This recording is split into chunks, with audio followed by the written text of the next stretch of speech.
마태복음 53번째 시간입니다. 로고테라피라는 제목으로 함께 은혜 나누고자 합니다. 여러분, 심리학 용어 중에 로고테라피라는 말이 있습니다.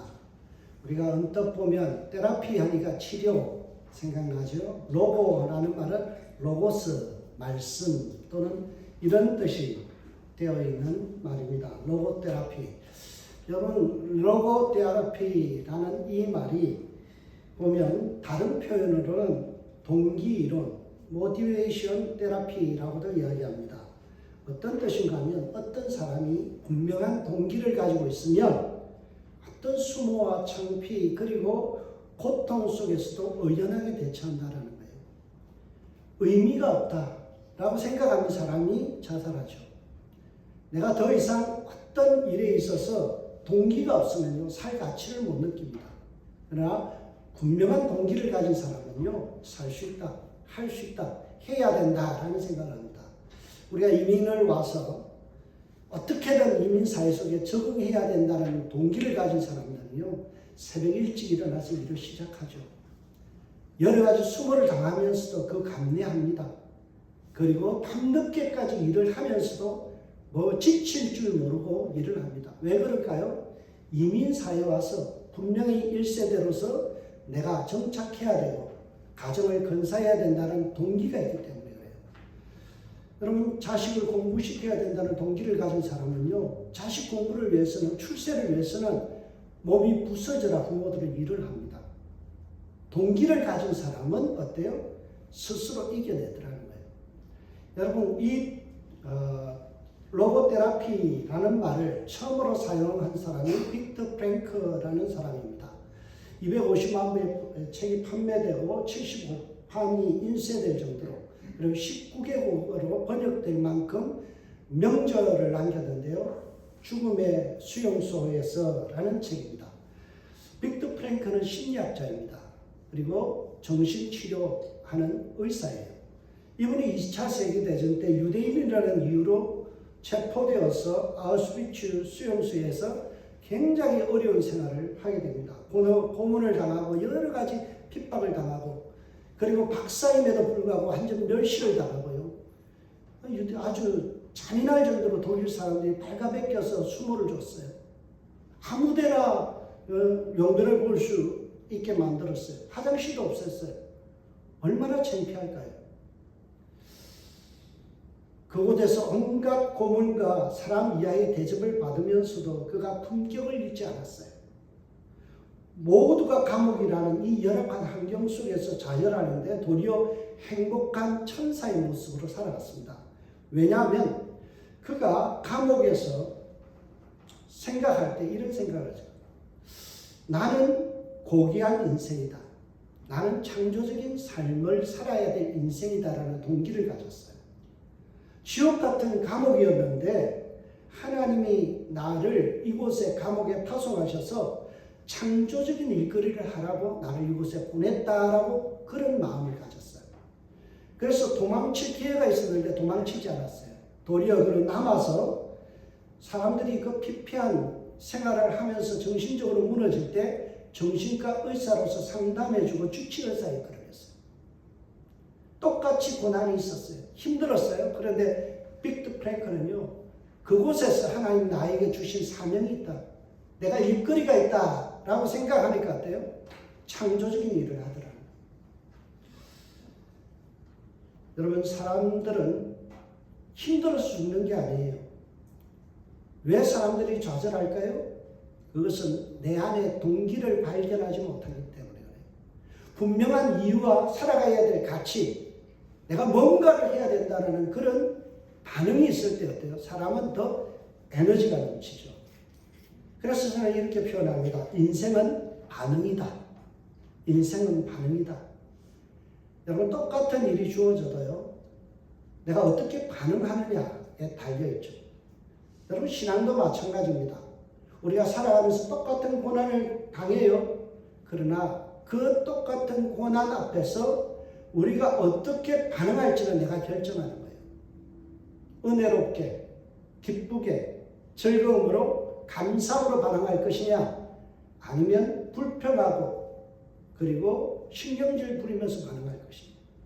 나에게 달려있다는 거죠. 여러분 13장 53절에서부터 17장 27절까지가 한 단락입니다. 오늘 새로운 단락이 시작되어지는 첫 부분입니다. 오늘 이 17장 27절까지의 내용을 보면 하나님의 아들 예수 그리스도에 대한 다양한 반응들이 나와요. 예수님 말씀에 대한 반응, 예수님이 어떤 행위를 했을 때 그에 대한 반응들, 예수님 이동하는 것에 대한 반응들, 예수님이 가르치는 것에 대한 반응들이 나오는 것이 쭉 13장 53절에서 17장 27절까지 있습니다. 오늘 첫 번째 반응이 뭔가 하면 예수님을 배척하신 사건이에요. 아주 나쁜 반응이 나타나죠. 오늘 보면 13장 53절 58절은 예수님께서 딴 것도 아닌 예수님의 고향 나사렛에 갔는데 그곳에서 배척받으신 내용이에요. 57절을 보세요. 예수를 배척하는지라. 왜 배척했나요? 이 대답을 우리가 이해하기 위해서는 문맥을 좀 이해할 필요가 있습니다. 문맥을 이해할 필요가 있다라는 거예요. 여러분 오늘과 이 본문과 똑같은 내용을 다루고 있는 누가복음 4장 16절에서 30절에서의 문맥과 오늘 본문이 담고 있는 전후의 문맥이 달라요. 앞뒤 문맥이 달라지면 내용이 달라지고 해석이 달라질 수밖에 없어요. 같은 내용을 담고 있는 누가복음 4장 16절에서 30절에 보면 전혀 다른 문맥에서 나옵니다. 예수님을 배척한 사건 바로 앞뒤에 어떤 내용이 있는가 하면 누가복음은 40일 동안 예수님께서 금식하신 후에 마귀에게 3가지 시험을 받으신 사건을 기록하고 있어요. 그리고 예수님께서 그 시험을 이기신 내용이 기록되어 있죠. 그래서 예수님께서 장소를 옮겨 나사렛 고향으로 가십니다. 그곳에서 가르치죠. 그랬더니 열광을 합니다. 친히 그 여러 회당에서 가르치시며 무사람에게 칭송을 받으시더라. 예수님께서 시험 받으시고 나서 그리고 나서 누가복음에는 오셔서 갈릴리 나사렛에 와서 여러 회당에서 복음을 전하고 말씀을 가르치니까 사람들이 칭찬하고 난리가 났어요. 그런데 그 열광이 잠시뿐이었어요. 돌변한 무리들은 예수님을 배척합니다. 일어나 동네 밖으로 쫓아내어 그 동네가 건설된 산 낭떠러지까지 끌고 가서 밀쳐 떨어뜨리고자 하였다라고 되어 있습니다. 조금 전까지만 하면 칭찬하던 그들, 예수님 앞에 열광하던 그들이요, 갑자기 반응이 롤러코스터처럼 그냥 맥을 못 추고 어때요? 올라갔다 내려갔다 해요. 변덕스러운 무리들의 모습을 보입니다. 왜? 예수님을 칭찬하던 그들이 갑자기 돌변해서 예수님을 낭떠러지로 밀어버리려 했을까요? 그 배후에는 사단의 장난질이 있다라는 거예요. 누가는 불신앙 이면에 무엇이 있는가 하면 사단의 장난질이 있다라는 거예요. 이 이야기가 시작되어지는 누가복음 4장 16절에 보면 16절 바로 앞에 있는 13절에 보면 누가는 이런 내용을 담고 있어요. 예수님의 시험 받으신 사건과 그리고 오늘 있는 예수님의 배척 사건 사이에다 어떤 말을 끼워 넣는가 하면 마귀가 모든 시험을 다한 후에 얼마 동안 떠나니라. 얼마 동안 떠나니라. 그러니까 언제든지 마귀는 돌아온다는 거예요. 언제든지 돌아왔을 때 예수님을 시험하듯이 성도를 시험할 수 있다. 그래서 어떻습니까? 경계해야 된다. 그게 누가가 우리에게 들려주는 오늘 예수님을 향한 배척 사건의 그림이에요. 그러나 예수님께서요, 그 군중들 사이를 뚫고 지나가시더라라고 하죠. 예수님은 의연하게 그곳에서 승리하는 모습을 통하여 성도들 겁내지 마라. 예수님이 승리해 너희들도 승리할 수 있다라는 것을 누가는 우리에게 전해줍니다. 그러나 마태는 또 다른 문맥 속에서 오늘 본문을 소개합니다. 마태는 다른 컨텍스트, 문맥 속에서 오늘 본문을 이야기합니다. 문맥이라는 컨텍스트는요, 그를 앞뒤에 있는 전체의 흐름 속에서 본문을 보는 거예요. 여러분, 오늘 본문은 예수님께서 고향 사람들에게 배척받으신 사건을 다루는데요. 그 바로 앞에 어떤 내용을 다루고 있나요? 제자들에게 8가지 비유로 말씀하신 그 내용, 천국에 대한 설명 직후에 오늘 본문이 등장합니다. 53절을 보세요. 예수께서 이 모든 비유를 마치신 후에 그것을 떠나십니다. 예수께서 이 모든 비유를 마치신 후에 오늘 본문이 전개가 돼요. 그런데 53절 첫 부분이 우리 성경에는 번역이 안 돼 있어요. 그리고 나서 카이 에게네토, 그리고 나서라는 말은 바로 앞에 있는 8개의 비유, 밭의 비유, 4가지 밭의 비유, 가라지의 비유, 겨자씨 비유, 누룩 비유, 감추인 보아의 비유, 진주 장사의 비유, 그물 비유, 집주인의 비유가 끝나고 나서 오늘 본문이 시작된다는 거예요. 여러분, 배척 사건과 비유 사이에는 어떤 연관성이 있다는 거예요. 이게 따로따로가 아니라 비유 사건과 더불어서 오늘 본문이 이어진다는 거예요. 그러니까 비유와 오늘 본문 배척은 분명히 연관성이 있다라는 거예요. 직접적인 연관이 있다. 과연 비유와 어떤 연관성이 있을까요? 마태복음을 주석한 이 최경삼이라는 유명한 한국인 교수가 이 부분을 명쾌하게 설명했습니다. 예수 자체가 비유이다. 예수 자체가 비유이다. 여러분, 비유라는 말은요, 파라볼레라는 말이죠. 파라, 뭐뭐 곁에, 볼레, 보여주다, 던져놓다, 그런 뜻이에요. 그래서 저번에 제가 PPT를 통해서 보여준 게 뭐예요? 낯 놓고 기억자도 모른다. 낯을 보면서 기억자를 연상해라라는 거예요. 예수에 대한 이 비유의 사건을 통해서 누구를 발견하라고요? 예수님을 보라는 거예요.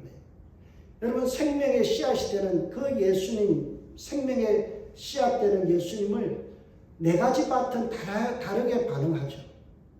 예수님을 받아들이는 옥토 같은 마음이 있는가 하면 길가밭과 같은, 또는 돌밭과 같은, 가시밭과 같이 예수님을 배척하고 그 예수님 말씀이 뿌리 내리지 못하는 그런 내용이 13장의 첫 비유로 등장하죠. 보아의 비유에서는 예수님 자체가 보아예요. 보아 대신 예수 그리스도. 우리가 이 비유를 통해서 예수님을 누구를 보여줘요? 예수님은 내가 바로 천국이다. 그래서 어때요? 하나님 나라가 이미 너희 속에 임하였다라고 했잖아요.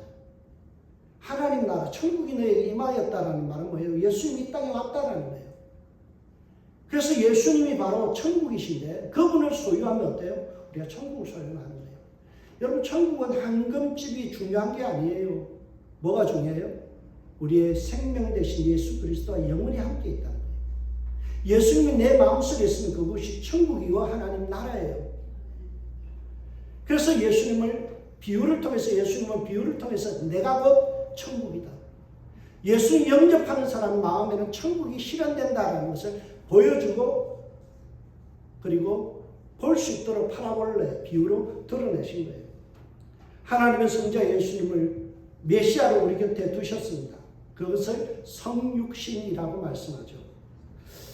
인카네이션, 주님께서 이곳에 오셨다는 거예요.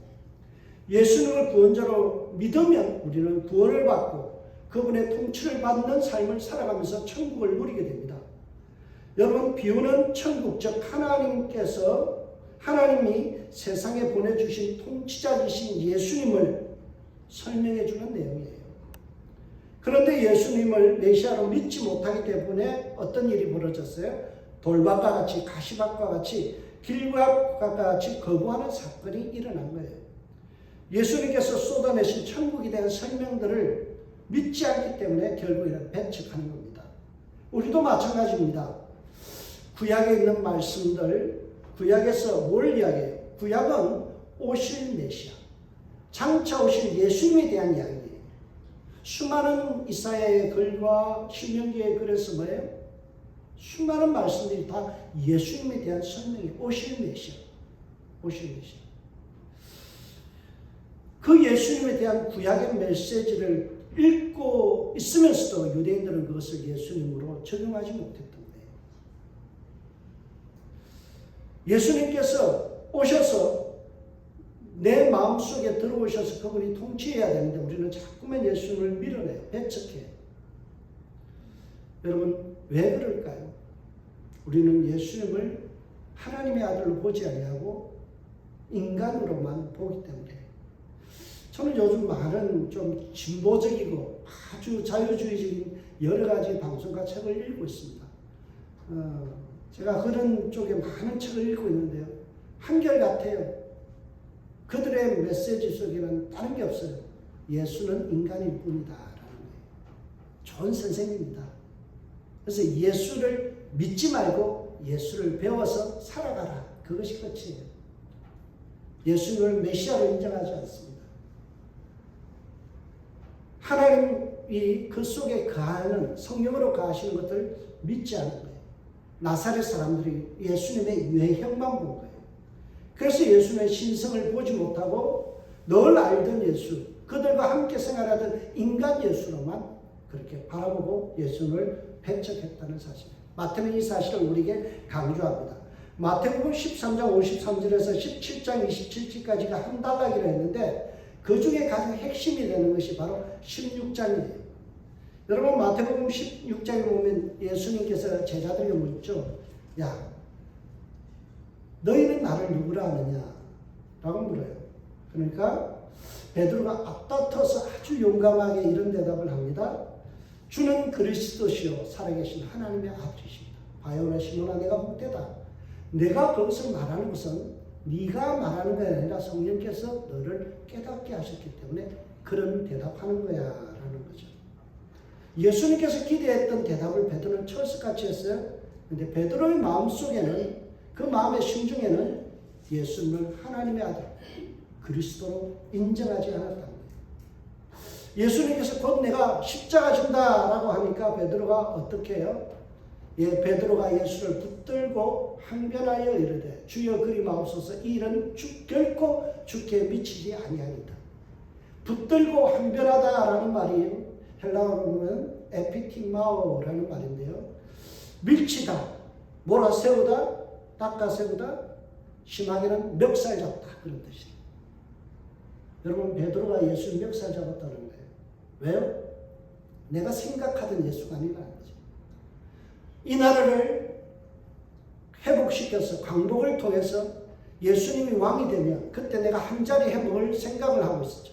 그래서 제자들 길을 가면서 뭐라 그래요? 누가 크냐 그거 가지고 싸우잖아요. 쓸데없는 싸움 하잖아요. 또 제자의 어머니 와서 하나님 나라가 임할 때에 하나는 우리 아들은 자의정시켜주고 하나는 우의정시켜줘요. 로비하잖아요. 그들의 마음속에는 신으로 오신 예수 그리스도가 이 땅에 오셔서 우리 죄를 사시는 그 사역에 대한 좀 더 이해가 없고 관심이 없고 오로지 뭐예요? 내 출세, 내 만족을 위한 예수가 필요했던 거예요. 그래서 예수님을 몰아세우고 멱살잡이 한 거예요. 그래서 베드로는요 돌변합니다. 그리고 수가 틀어지니까 어때요? 예수님 멱살까지 잡게 되었다라는 사실이에요. 여러분 우리가 예수 그리스도를 바라볼 때 인간 예수, 좋은 선생님, 삶의 하나의 모델로서만 바라볼 것이 아니라 우리를 위하여 이 땅에 오셔서 우리 죄를 사시는 그 예수 그리스도를 우리는 믿고 따라가야 돼요. 이것을 이해하지 못하면 우리는 늘 예수님의 반대편에 서서 배척하는 사람들이 될 수밖에 없습니다.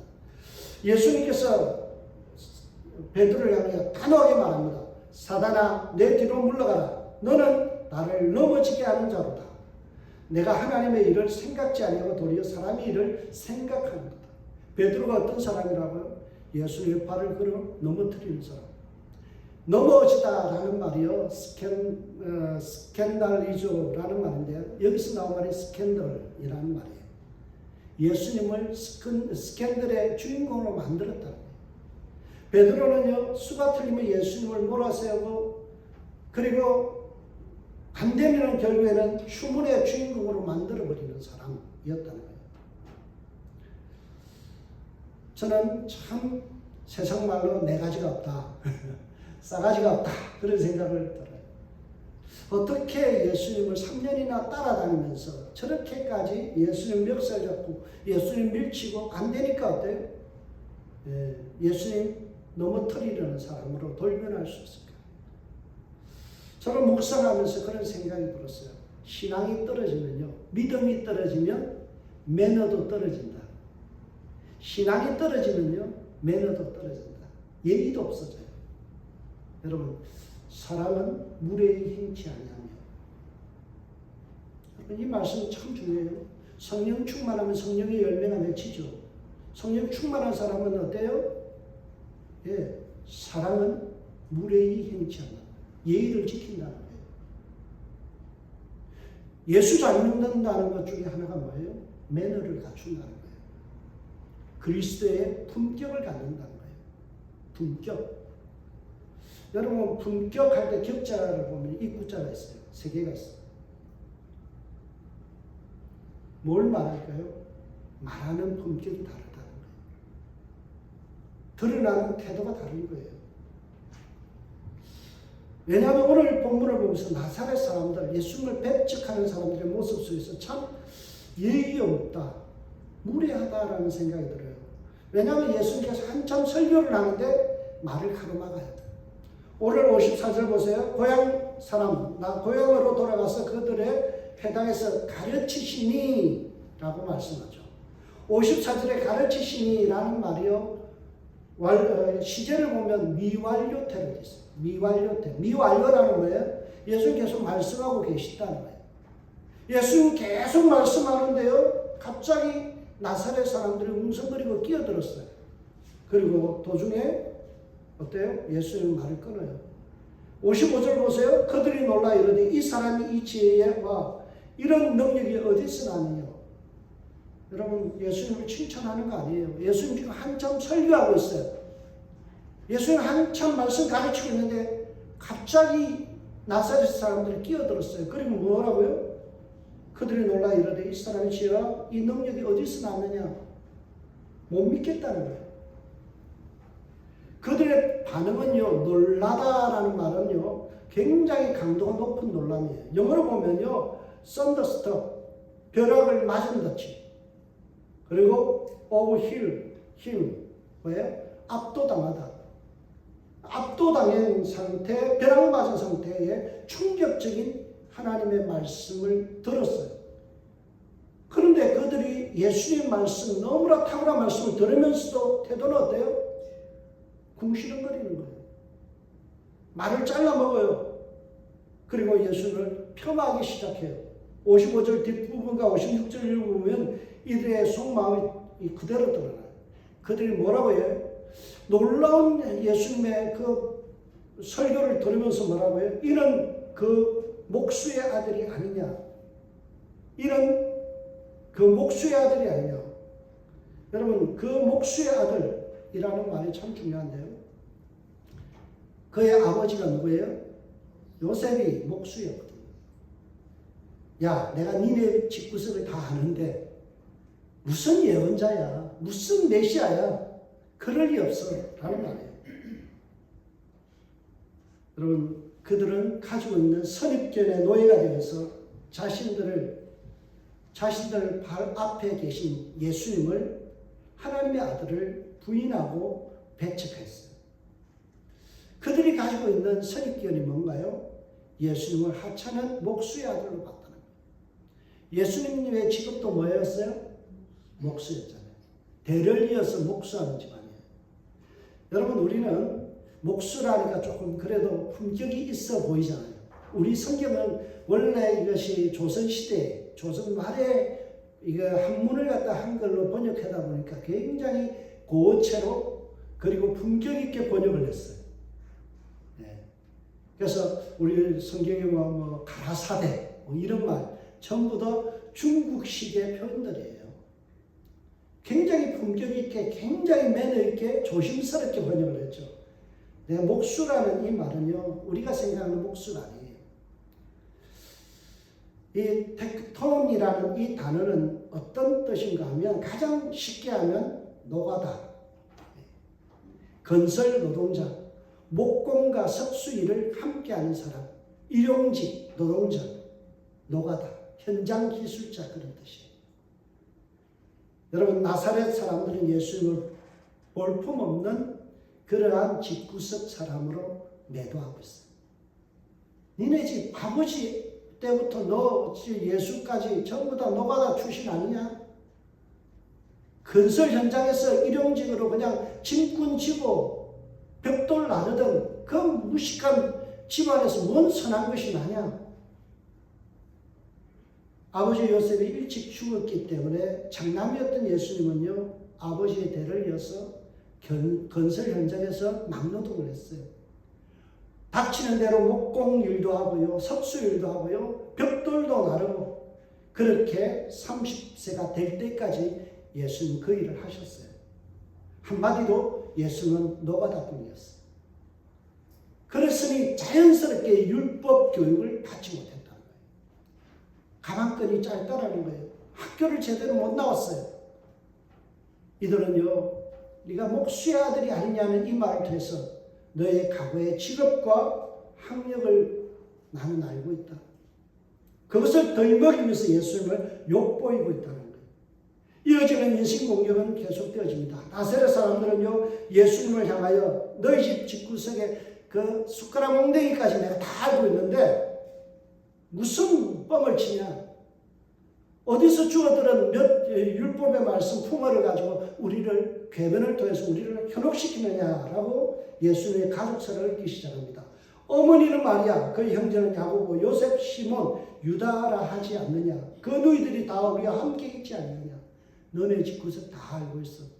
엄마 이름도 알고 너희 가족들 이름 다 알고 있어. 그런데 무슨 율법을 네가 그렇게 이렇다라고 이야기를 하느냐? 출처를 대봐. 너는 어느 학과 출신이야? 어느 학교 졸업했어? 어느 신학교 출신이야? 이것을 지금 따지고 있다는 거예요.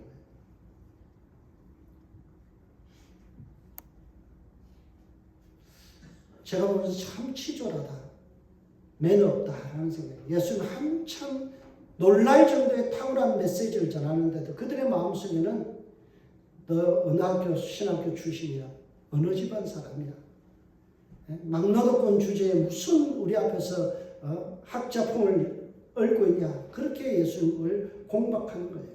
참 몰상식하죠. 제가 왜 이랬을까 곰곰이 생각해 봤어요. 질투심 같다라는 생각이 들어요.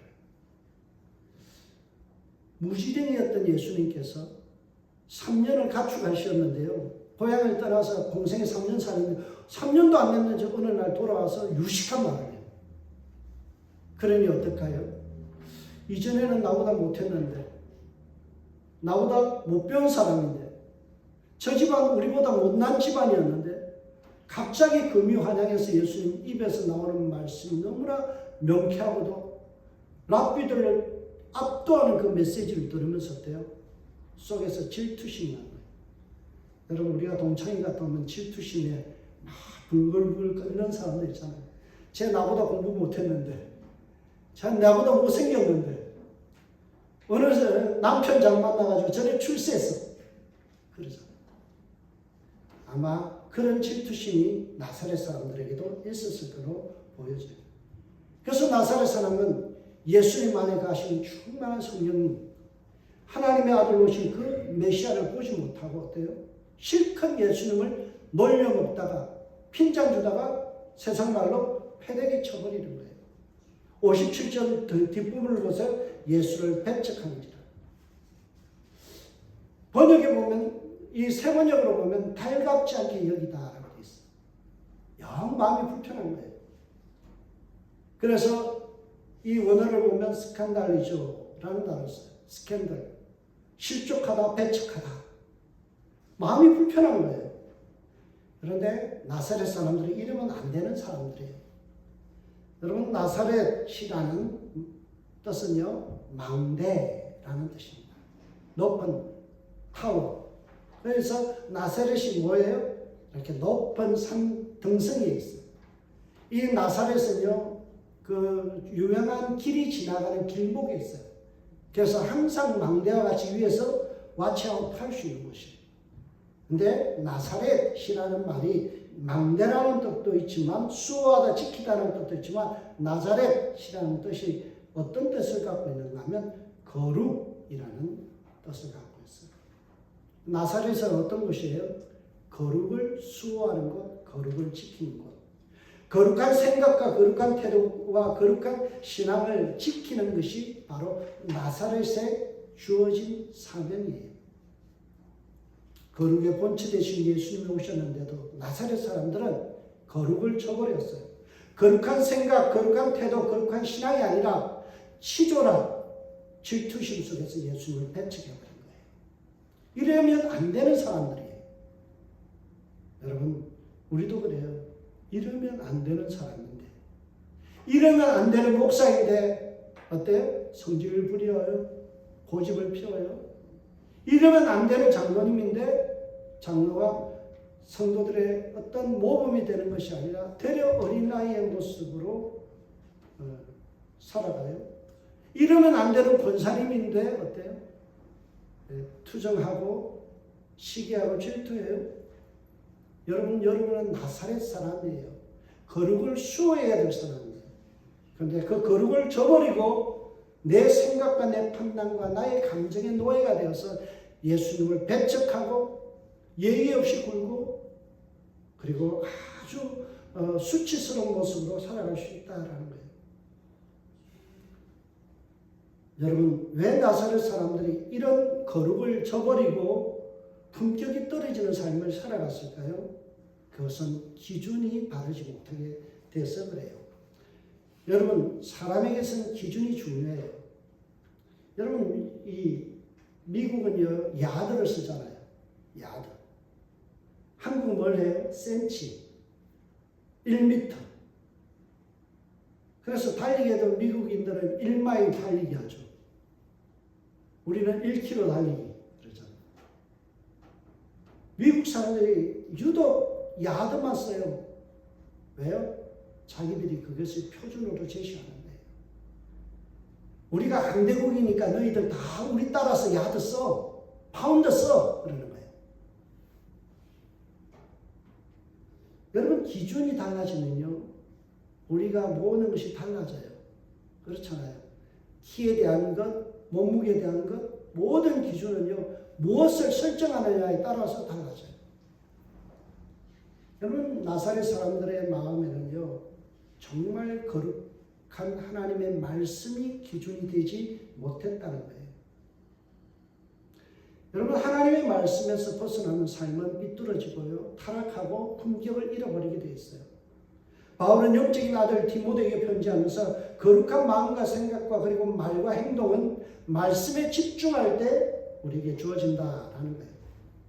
디모데전서 4장 5절, 하나님의 말씀과 기도로 거룩해집니다. 여러분, 거룩이 회복되기 위해서 뭐가 있어야 된다고요? 하나님의 말씀. 하나님의 말씀 내 발의 길이요 내 발의 빛입니다. 하나님의 말씀이 항상 기준이 되는 거예요. 하나님의 참된 하나님의 말씀을 기준 삼지 못하면 우리는요, 거룩을 잃어버려요. 내 생각, 내 판단대로, 내 감정대로 행동해요. 오직 말씀이 나를 지배할 때만 나는 거룩해질 수 있고 거룩한 삶을 살아갈 수 있는 거예요. 오직 말씀으로 세탁되어졌을 때 우리의 삶은 새하얀 모습으로 바꾸어지는 거예요. 만약 우리가 예수님을 향한 순종, 말씀에 대한 순종이 없다면 우리에게는 은혜가 멈춰진다는 사실을 깨달아야 돼요. 은혜의 공급이 없으면 우리의 삶은 더욱더 타락하게 되어지고요, 피폐하게 됩니다. 이 사실을 57절에서 58절에 이야기합니다. 예수께서 그들에게 말씀하시되 선지자가 자기 고향과 자기 집 외에는 존경을 받지 않으면 없느니라 하시고 그들이 믿지 않음으로 말미암아 거기서 많은 능력을 행하지 아니하시니라. 하나님의 말씀에 좋은 반응을 일으키지 않을 때 뭐가 거쳐졌어요? 은혜가 거쳐졌다. 중단되었다. 믿지 아니함으로 말미암아 거기서 많은 능력을 행하지 아니하였다. 나쁜 반응은 결국 은혜의 차단이 일어나는 거예요. 하나님 앞에 말씀을 들을 때나 또는 하나님의 말씀을 묵상할 때나 하나님 말씀 읽을 때 우리가 아멘으로 받아들이면요, 은혜가 됩니다.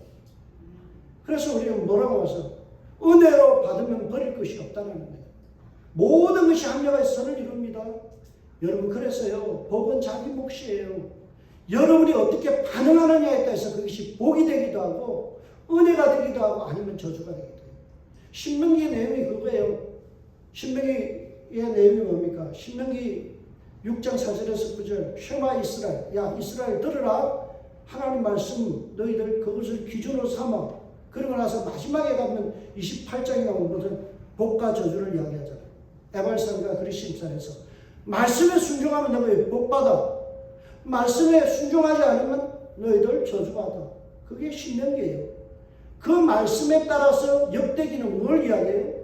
그렇게 살았나 안 살았나를 항상 비춰본 거예요. 그래서 열왕기에 보면 다윗과 같은 사람은 하나님 말씀 순종했으니까 복받았다.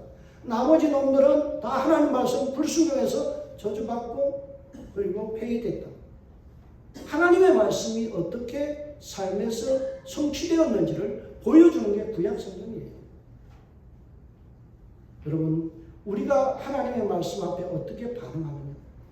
말씀의 은혜로 반응하고 적극적으로 반응하면 우리가 거룩한 생각, 거룩한 삶으로 변화되어지고 그리고 우리의 삶에 풍성한 복이 임하는 거예요.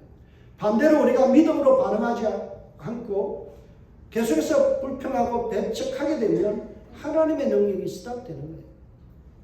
많은 능력을 행하지 아니하십니다. 저는 오늘 이 본문을 보면서 예수님은 예상을 했다는 듯이 너무나 냉정하게 돌아서요.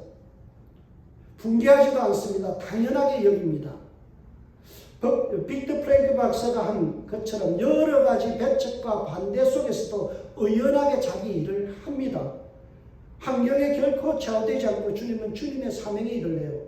오늘 본문이요, 끝나고 나면 사실은 예수님의 행적을 보면 14장 13절과 14절로 이어지는 게 자연스러운 거예요. 왜냐하면 그 다음에 14장 1절부터 12절 내용은 세례 요한에 대한 이야기예요. 예수님의 행적은 14장 13절에 계속되어지는데 이런 내용입니다.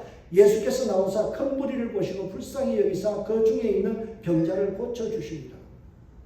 다른 곳에 가서는 예수님께서 은혜를 베푸시고 병자 고쳐주셨다는 거예요. 나사렛에서는 주님께서 병자를 고치지 않았어요. 능력을 행하지 않았어요. 예수님께서 딴 곳에 가서는 병자를 고쳤다는 거예요. 무엇의 차이예요? 반응의 차이예요. 주님의 능력의 차이가 아니에요. 주님의 능력은 동일합니다. 그러나 반응에 따라서 주님은요, 은혜 줄 자에게 은혜를 주시고요, 은혜를 멈출 자에게는 은혜를 멈추는 거예요. 저와 여러분들이요, 은혜에 반응할 수 있기를 바랍니다. 좋은 반응했어요. 복을 받으세요. 예수 믿는데 하나님의 앞에서 말씀의 은혜를 받고 사모하고 그럴 때 어때요? 하나님께서 우리에게 복을 주시고 더 많은 치유와 성령의 능력들을 부어주신 줄 믿습니다. 예수님의 능력은요, 반대에 부딪힌다 해서 줄어들거나 양의 차이가 있는 거 아니에요. 뭐의 차이예요? 반응의 차이. 불신앙은요, 우리의 은혜를 삭감합니다.